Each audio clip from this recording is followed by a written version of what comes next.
Iya, turunan Yaman kan penipu semua itu. Dari nasab dia nipu. Katanya datengin rambut Rasulullah ke Indonesia. Dari mana rambut Rasulullah bisa datang ke Indonesia kalau nggak nipu? Dari mana itu? Itu orang-orang yang ngaku-ngaku Habib-Habib itu sebenarnya apa? Jebolan Bogor itu. Ya, anak muda itu jebolan Bogor. Di Bogor itu mereka nggak tahu bapaknya siapa itu. Ketika dewasa dikit nggak ada kerjaan ya karena nggak mau sekolah, malas sekolah. Nah, aku jadi Habib. Kalau jadi Habib nggak usah sekolah. Udah cukup aja duduk, udah wah udah ngomongnya kan fasih dia bahasa Arabnya itu udah langsung jualan ludah, jualan ini kaya kayak si Bahar Smith itu. Kayak raya tuh Bahar Smith. Preman bisa jadi Habib coba. Ya itu. Preman jadi Habib kayak gitu. Udah culun nih preman itu rambutnya pirang, rambut jagung, bandel. Ya, preman gimana sih preman? Tahu jadi Habib gedenya. Orang ngaku-ngaku aneh Habib, alah aneh-aneh aneh. Kapok mulutnya itu sekarang. Sekarang mereka udah mingkem semuanya. Setelah ada temuan tesisnya Kiai Madudin mingkem semuanya. Harus diurus karena negara kita ini negara Indonesia bukan negara Yaman. Orang-orang Yaman sebaiknya angkat kaki kalau tidak bisa menerima pemerintahan Indonesia yang sah. Saya sebagai pribumi nggak terima. Saya berani kalau dulu kalau Indonesia ini masih di eranya zaman Kartini, zaman siapa itu? Nah itulah zaman penjajahan itu. Saya maju duluan ngelawan orang Yaman itu. Gak takut saya. Siapa yang mau? Negara kita sudah negara yang bagus, nggak ada keributan, aman, damai. Dia yang nyari penyakit. Bernarasi, menghipnotis orang, memprovokasi rakyat. Yes, kenapa saya tidak boleh bernarasi? Kenapa saya tidak boleh bernarasi melawan mereka itu penipu-penipu itu? Oh, saya orang Indonesia juga. Saya punya hak dan suara saya dilindungi undang-undang. Selama ini adalah kebenaran. Mereka juga teriaknya kan kita kan dilindungi undang-undang. Kalau kita bicara begini, negara tidak melindungi pembohong. Negara tidak melindungi tukang sebar fitnah. Makanya kalau mereka itu dipenjara gara-gara merendahkan orang, menyebarkan fitnah, jangan salahkan judikatif, jangan salahkan polisi, jangan salahkan siapapun. Makanya dijaga mulutnya. Kalau mau hidup damai di Indonesia, ikuti tata tertib Indonesia, ikuti undang-undang, ikuti regulasi kita. Jangan mau bikin negara di dalam negara, itu namanya bajingan. Kalian jangan pergi sana pulang ke Yaman. Mukibin barusan ada yang meninggal. Nah itu, saya nggak mau bahas ya, ngeri juga ya meninggal. Ntar arwahnya datengin saya lagi, DJ, ngeri juga. Bikin gaduh betul. Pancasila yes. Orang-orang seperti itu harus dilawan, nggak boleh kita takut gentar. Mereka itu kekuatannya sudah mengecil. Mereka tuh udah nggak ada apa-apanya. Kalau dilihat dari pergerakan mereka yang ada di radar-radar BIN itu, mereka tuh udah ciut, udah nggak ada mereka tuh suara-suara itu. Mereka sekarang mainnya apa? Main belakang mereka, main curang, main belakang gremet itu. Gak berani mereka terang-terangan begini, gak berani. Main belakang, diem-diem, sembunyi-sembunyi gitu. Ya semua orang asing begini kasakusuk. Kita bikin apa nih yang biasa? Indonesia ini ketahuan. Karena apa? Dimanapun mereka berada, pasti ada orang yang cinta NKRI dan mereka tidak terima kalau negaranya dijajah oleh asing. Jangan dikasih fasilitas, jangan dikasih kesempatan menghirup udara segar Indonesia enak banget. Dia di sini hidup enak, terus teriak-teriak ngajak orang berantem, ngajak orang untuk membenci. Dia hidup enak di sini. Ngapain dia manas-manasin orang? Ya udah kalau emang mau damai, damai gitu loh. Kita udah damai aja. Kalau kita damai nggak akan muncul di jenderal.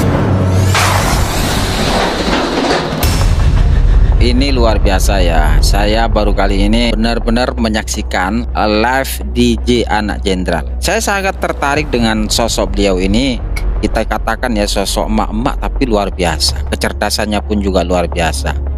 Di samping itu juga beliau sangat berani sekali. Ya, tahu banyak tentang ormas-ormas radikal. Karena apa? Karena beliau ini sempat menjadi anggota dari salah satu ormas tersebut. Nah ini luar biasanya, sehingga DJ Anak Jenderal ini paham betul pergerakan mereka, paham betul bagaimana kelicikan-kelicikan mereka. Sangat setuju katamu KDM, ayo hancurkan Rizik. Nah itu KDM ini saya sudah mengidolakan KDM tuh sejak tahun 2014 ya. Kenapa saya mengidolakan KDM? Waktu itu Pak Jokowi sebagai gubernur, KDM kebetulan bupati di Purwakarta itu ya. Terus saya ngelihat kayaknya di Indonesia ini baru ada pemimpin-pemimpin yang amanah itu. Saya baru nemuin tuh Pak Jokowi, Ahok, KDM, baru 3 itu idola saya. Ini tiga orang ini udah saya pegang nih, orang 3 ini harus saya pegang, saya jadikan patokan untuk menilai pemimpin-pemimpin kader-kader berikutnya. Kalau kader-kader yang muncul tidak seperti KDM, tidak seperti Ahok, tidak seperti Pak Jokowi, udah lewat. Ya, nilainya. Udah lewat lo, nggak usah lo jadi nyalon-nyalonin kalau belum bisa seperti Pak Jokowi, seperti Ahok, seperti KDM. Udah nggak usah, mendingan nggak usah nyalonin. Ternyata kesininya makin banyak itu yang meniru ya, meniru Pak Jokowi, meniru KDM, meniru ketegasannya Ahok, banyak. Cuma yang cemen-cemen juga masih banyak sih. Emang agak sulit kalau mencari orang-orang baik untuk jadi pemimpin di daerah kita tuh sulit ya, harus benar-benar jeli kita itu, jeli melihat, menangkap dari rekam jejak. Makanya saya kadang nggak habis pikir ya, kenapa ada orang yang begitu mengidolakannya Anies Baswedan. Ini maaf ya, bukan saya ingin merendahkan Abah itu, enggak, cuman rekam jejak itu saya tahu dari tahun 2008 sampai sekarang itu saya tahu rekam jejak dia itu. Jadi milestone-nya Pak Anies itu saya lihat dari tahun ke tahun itu. Nah, makanya sekarang kalau Pak Anies diidolakan oleh orang FPI HTI, waduh, busuk sekali mereka itu. Dulu di tahun 2007, saya kan bergabung dengan FPI HTI, kita ini benar-benar menyerang Anies Baswedan. Kenapa? Karena Anies Baswedan itu liberal, terkenal sebagai cendekiawan muslim tapi yang liberal. Dia hampir menolak sebagian besar syariat Islam. Anies Baswedan tuh tahun 2007. Pokoknya dia ya setengah-setengah ateis lah gitu. Jadi kalau dibilang Anies Baswedan alim ini begini, aduh, kalian nggak lihat rekam jejak. Kalau lihat rekam jejak kalian aneh juga.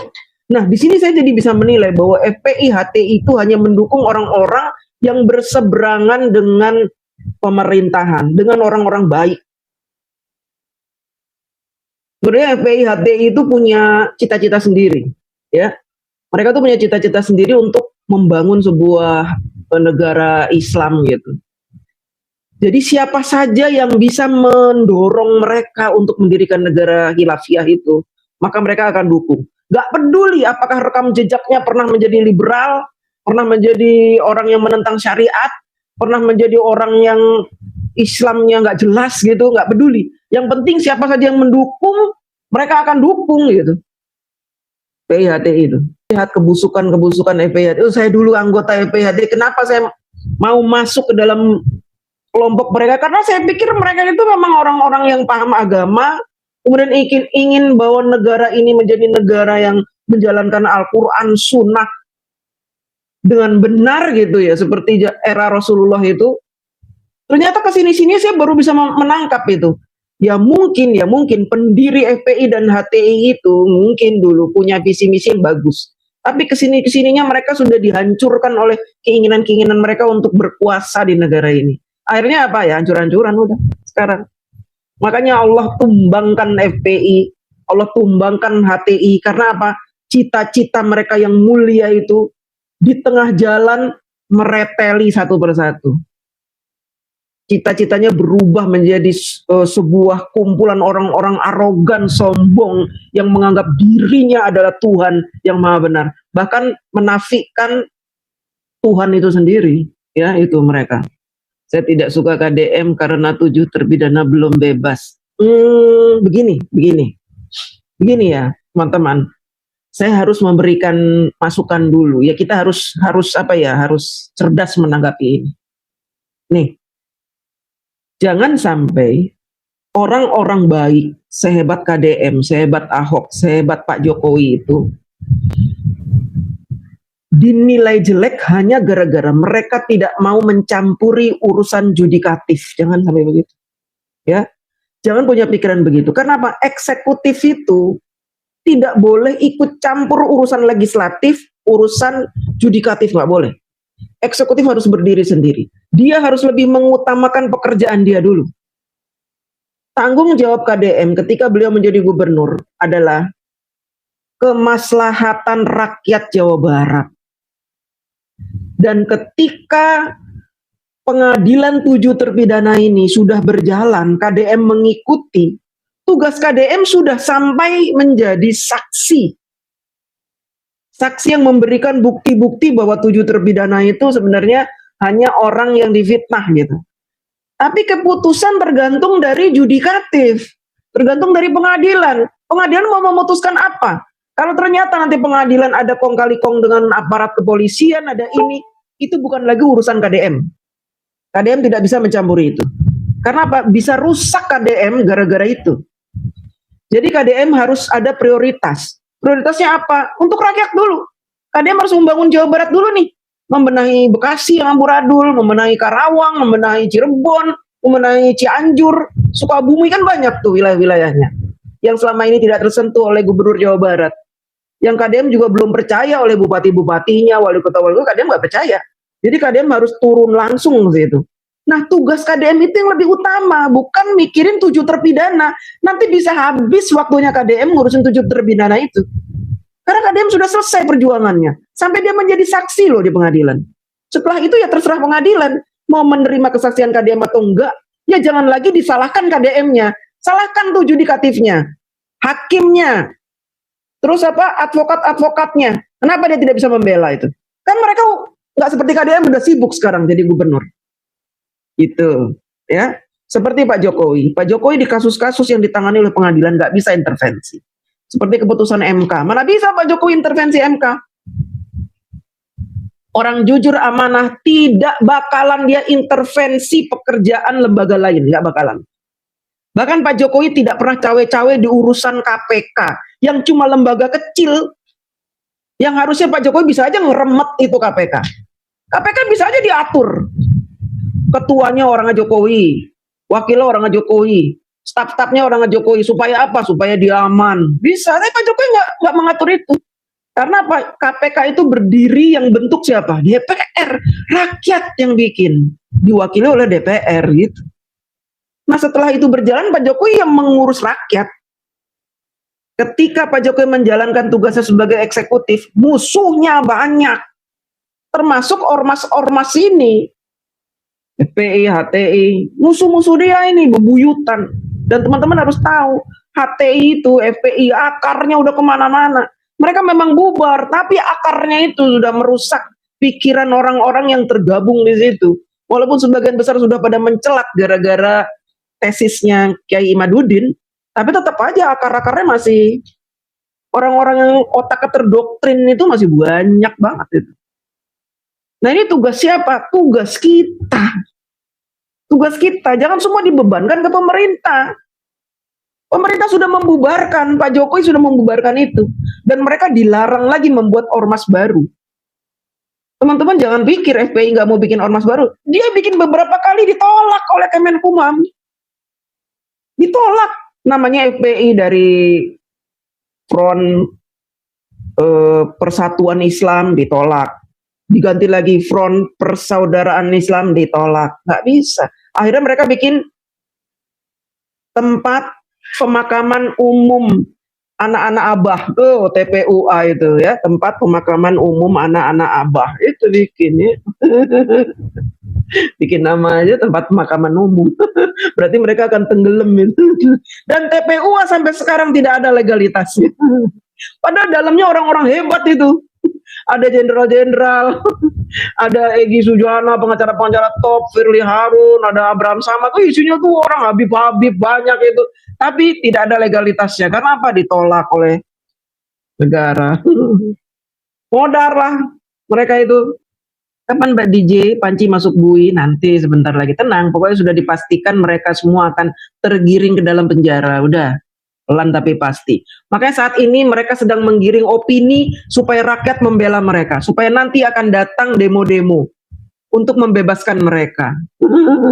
Mereka sedang bersiasat. Gini teman-teman, mereka ini sedang membuat sebuah skenario besar untuk menciptakan, saya sering ngomong ya di PT-PT saya, menciptakan revolusi. Mereka sedang menciptakan itu sehingga mereka berani mengupas tentang ijazah. Dan mereka sudah tahu mereka pasti akan dilaporkan oleh Pak Jokowi. Sudah tahu, mereka sudah tahu sebenarnya. Itu sebenarnya ada plan A, plan B, plan C. Gimana kalau Pak Jokowi melaporkan? Oh gampang, kalau Pak Jokowi melaporkan kita begini. Kalau Pak Jokowi nggak melaporkan, oh gampang begini. Berarti Pak Jokowi benar-benar palsu. Kita lebih mudah untuk menyerang dia. Gimana kalau ternyata Pak Jokowi melaporkan dan kita sudah pasti masuk penjara? Nah, ada plan C. Plan C-nya apa? Plan C-nya dia akan membuat fitnah. Fitnahnya apa? Dia akan mengatakan bahwa polisi semua disuap oleh Pak Jokowi. Jokowi juga membayar pengadilan. Jadi nanti yang memutuskan mereka masuk penjara, itu akan sudah diinformasikan. Kita pasti masuk penjara. Karena apa? Hakim-hakim dibayar oleh Pak Jokowi, satu orang 20 miliar. Mereka udah siapkan itu. Ya udah siapkan. Kemudian siapa lagi? Polisi-polisi. Terutama polisi yang forensik itu dibayar 50 miliar tuh. Terus siapa lagi? Teman-teman Pak Jokowi yang menjadi saksi. Itu satu orang 10 miliar dibayar. Jadi berborong-borong teman-temannya datang, ada 20 orang, 70 orang, ada berapa, itu dibayar semua 20 miliar. Semakin banyak saksi, Pak Jokowi semakin keluar banyak. Loh, Pak Jokowi duit dari mana segitu banyak? Pak Jokowi selama ini korupsi. Sudah ada lagi orang HTI yang bercerita bahwa selama Pak Jokowi menjadi presiden, Pak Jokowi itu korupsi ini. Ada transaksi antara Jokowi dengan mafia ini, dan duitnya dikirim ke Kaisang, dikirim ke Gibran. Makanya Gibran, Kaisang tabungannya banyak. Fitnah ini sedang dibuat, dan saya tahu karena saya orang EPI HTI, saya masih punya teman di situ yang bercerita pada saya. Kemudian apa lagi? Kemudian setelah itu mereka akan menciptakan demo, riak-riak demo di tiap-tiap provinsi. Mereka akan ciptakan demo mosi tidak percaya terhadap pemerintah, demo mosi tidak percaya terhadap pengadilan. Ini akan dimunculkan nih riak-riak nih. Tuh, mereka begitu, akan bikin kacau di mana-mana. Makanya saya ingin melalui live saya ini, teman-teman yang ada di daerah-daerah, kalau ada ajakan-ajakan untuk demo ini, itu kalian dibayar 50.000, mendingan tolak. Atau kalau ada demo di tempat rumah kalian, bubarkan. Emak-emak tuh kalau perlu ya bawa panci, wajan, genteng gitu. Bubar gitu, bubarin semuanya. Jangan boleh mereka demo-demo nggak jelas. Mosi tidak percaya. Kalau tidak percaya terhadap pemerintah, terhadap polisi, terhadap pengadilan, pindah sana ke pulau yang jauh sana, ke Amazon. Ya, pindah sana ke Amazon, itu yang masih sepi Amazon itu, yang banyak itunya tuh, banyak ular-ularnya itu. Pindah ya, tinggal di sana. Ya, ben motor kalian. Hajar terus dia sampai dapat tidak ada aktivitas lain lebih ramah dan ini aktivitas saya ramah dan bermanfaat. Mantap, betul itu. Apakah tidak ada aktivitas lain? Ini aktivitas saya bermanfaat buat bangsa. Saya ingin memperingatkan teman-teman saya yang ada di seluruh provinsi Indonesia dari Sabang sampai Merauke. Hati-hati, kita sedang diadu domba oleh HTI FPI ini yang sakit hati kepada Pak Jokowi. Hati-hati, kita sedang diadu domba. Jangan mau kalian itu dicuci otaknya. Kalian itu punya hidup sendiri. Jangan mau diatur-atur. Pikiran kalian punya pikiran sendiri. Jangan mau diatur-atur. Kalau untuk rambut yang sudah kebotakan bisa tumbuh lagi, enggak tentunya. Kalian punya pikiran sendiri. Jangan mau diatur-atur. Selama ini HTI itu ketika menjaring kekuatan dari luar itu, mereka menjaring orang-orang goblok, orang-orang bodoh yang nggak ngerti agama. Bapak-bapak, ya kan, ibu-ibu, mak-mak yang udah tua renta, didoktrin. Makanya yang demo kemarin itu MK itu, ini mak-mak pakai mic bulu, ya, mak-mak. Jokowi itu udah tuyuk-tuyuk, udah giginya udah pada rontok. Demo. Jokowi itu tidak punya agama, itu mak-mak yang terdoktrin itu. Ya. Mereka hanya bisa seperti itu yang mereka lakukan. Karena apa? Orang-orang cerdas, orang-orang yang ngerti agama tidak akan mau ikut doktrinitas seperti itu. Nggak ada ajaran Islam itu mengajak kita membenci pemerintah, nggak ada. Bodoh ya. Di Al-Quran saja Allah ketika ingin menumbangkan Fir'aun memerintahkan Nabi Musa, Nabi Harun untuk menasehati bukan memerangi. Dan ketika Fir'aun marah ingin menangkap mereka, mereka disuruh lari nyebrang lautan, bukan melawan. Karena apa? Kalau melawan mereka dianggap zolim, menentang pemerintah. Pemerintah yang sah saat itu siapa? Fir'aun. Biar Allah saja yang menghukum gitu loh. Kalau ada pemerintahan sekejam Fir'aun, biar saja kita berdoa kepada Allah agar pemerintah itu ditumbangkan. Jangan mengirimkan isu-isu. Nah, apalagi ini pemerintah kita bagus, ingin menjadikan negara kita negara yang maju. Terus kalian ngapain sih? Nyebar-nyebar fitnah isu itu mau ngapain? Kalian berevolusi itu, melakukan revolusi itu mau apa? Udah enak-enak kalian hidup di sini di Indonesia, enak kalian bisa jualan martabak di depan rumah saya aja punya rumah satu, deh bagus. Anak istrinya hidup enak, jualan martabak. Dari anak saya umur 5 tahun yang pertama itu sampai sekarang dia jualan martabak. Itu kaya raya itu. Gampang, coba kalian jualan martabak di Suriah situ. Hah, kalau nggak kena bom, gerobak kalian baru mau buka lapak nih. Ketontuing bom jeger modar. Makanya orang-orang Yaman itu lari ke Indonesia karena di sini aman. Enak kalian mau ngapa-ngapain. Ya mau jualan ludah aja dihargai 1 juta ludah kalian itu. Ludahnya orang Yaman tuh mahal sih. Karena apa? Mereka tipu. Ngaku-ngaku gak Habib. Terima kasih. Iya sama-sama. Emang boleh membiarkan kezoliman? Kezoliman apa yang dilakukan Pak Jokowi? Saya mau tanya, kezoliman apa yang dilakukan Pak Jokowi? Silahkan kalian ungkapkan di sini. Kalau memang ada Pak Jokowi melakukan kezoliman, saya yang paling depan akan bicara keras di depan Pak Jokowi. Karena Pak Jokowi mengenal saya. Saya bukan orang bayaran Pak Jokowi, jadi gak peduli saya. Kalau Pak Jokowi zolim, saya akan datang ke Solo bilang, Pak, Bapak zolim. Tapi kalian harus buktikan dulu kezolimannya apa. Jangan asal ngomong kezoliman, tapi apa? Cuman gedabrus saja. Kalian dicuci otaknya oleh orang FPI, HTI. Mana kezoliman apa? Kezoliman apa? Saya kalau ngomong sama anak abah ini ya, asal jeplak. Zolim lah, penipu lah, pembohong. Tapi dia tidak bisa menjelaskan itu. Pembohong, kebohongan Pak Jokowi apa? Zolimnya apa? Kalau nggak ngerti nggak usah bicara udah, nggak usah, nggak usah mendoktrin emak-emak. Saya walaupun emak-emak susah otak saya doktrin. Saya sama bapak saya berantem mulu dulu, ya sampai ada yang ngomong gini, wah DJ itu sama bapaknya aja berantem lulu. Dalam salah satu konten yang ada di dalam manuskrip itu ada silsilah Sunan Gunung Jati Syarif Hidayatullah.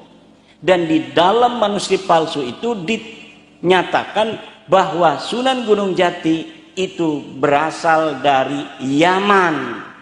Bapaknya namanya Abdullah bin Ali Nurul Alam, terus ke Abdullah Azmatkan, terus ke Ba'alawi. Jadi satu marga dengan Habib-Habib itu. Itu sampai tahun 2022 saya meyakini itu. Sampai tahun 2017 dari Naqobah Ansab Aulia Tis'ah datang ke saya bahwa Kiai, ini saya menemukan sebuah manuskrip yang menyatakan bahwa Sunan Gunung Jati bukan dari Ba'alwi. Saya tolak, tidak bisa, karena saya memiliki manuskrip. Sekarang manuskripnya aslinya masih ada di museum Sri Baduga Maharaja yang ada di Bandung. Ini fotonya. Di situ ada nama Ba'alawi dalam silsilah Sunan Gunung Jati. Tapi itu Kiai katanya kayaknya manusia palsu, itu kata orang-orang Naat itu dari Madura. Saya belum menerima tahun 2017 itu.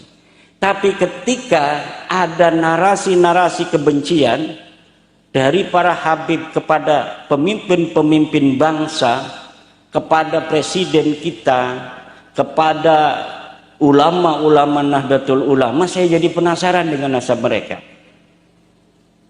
Kok turunan Nabi mencaci maki presiden? Luar biasa, sepertinya presiden tidak ada kehormatan. Padahal presiden ini memimpin 270 juta penduduk Indonesia yang kemuliaannya mewakili kemuliaan seluruh anak bangsa Indonesia. Tapi di hadapan dia yang merasa sebagai turunan Nabi itu seperti tidak ada harga dan tidak ada nilainya. Jangan-jangan semacam ini bukan keturunan Nabi. Waktu itu saya memeriksanya hanya person per person saja. Jadi yang mencaci maki itu saja yang saya periksa nasabnya. Setelah saya periksa nasab dua orang, Rizik Syihab dan Bahar Smith, itu kemudian kesimpulannya di luar dugaan. Ternyata bukan hanya dua orang ini yang bukan keturunan Nabi. Semua orang yang bernasab kepada Alwi bin Ubaidillah ini bukan keturunan baginda Nabi besar Muhammad sallallahu alaihi wasallam. Dilihat dari ilmu sejarah, tidak ada sama sekali. Mereka baru mengaku pada abad ke-9 Hijriah. Sekarang kan abad ke-15 Hijriah. Mereka mengaku di abad 9 Hijriah tentang leluhurnya yang namanya Alwi yang ada di abad ke-5 Hijriah. Alwi ini punya ayah namanya Ubaid, ada di abad ke-4 Hijriah, 383 Hijriah. Ini leluhur mereka ini katanya keturunan Nabi dari seorang turunan Nabi asli namanya Ahmad bin Isa.